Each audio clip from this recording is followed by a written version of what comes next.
Pinakakasuhan sa Office of the Ombudsman si BFP Chief Fire Director Jesus Fernandez at halos 40 pa na mga kasalukuyan at retiradong opisyal na sangkot umano sa kickback scheme sa pagbili ng mga fire extinguisher. Maging ang kamag-anak ni SILG Remulla ay nabiktima umano ng bagong modus na panloloko ng BFP. Si Sheena Torno sa report. Dito sa BFP kasi, cancerous ang corruption.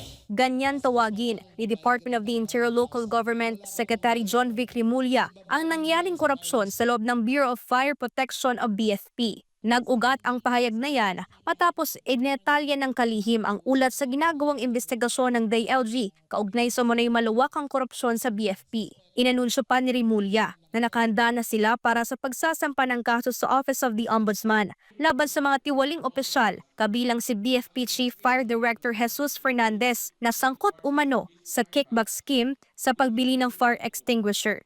Si Director Fernandez, before becoming chief of the BFP, was head of the procuring entity. Siya yung head ng back. So, talagang alam niya lahat ang ecosystem ng corruption sa loob ng BFP.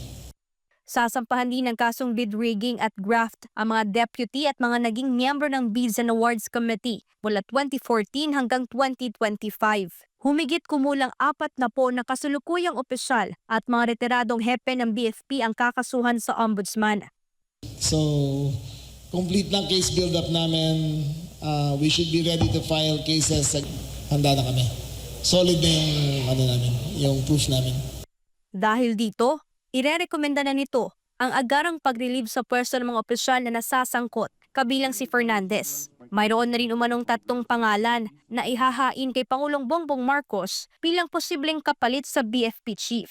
Samantala, ibinulgar pa ni SILG Remulla ang panibago umanong modus na panloloko ng BFP partikular na sa mga negosyante. Sa ginawang backtracking ng DILG, nadiskubre na may ilang fire inspectors na nakasuot ng mga body camera ang umaabuso at nagbebenta umano ng overpriced na fire extinguisher sa mga negosyante.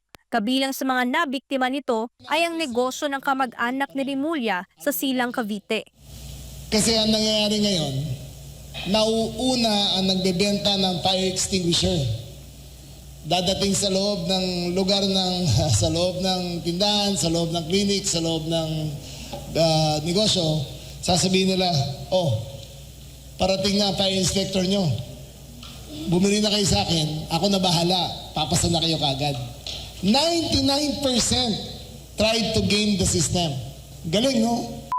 Sila. Ayon sa datos ni Remulla, umaabot umano sa 15 bilyon piso kada taon ang kickback scheme sa BFP sa buong bansa, kaugnay ng bentahan ng mga fire extinguisher. Pinakamarami umano na may ganitong uri ng modus ang sa Metro Manila.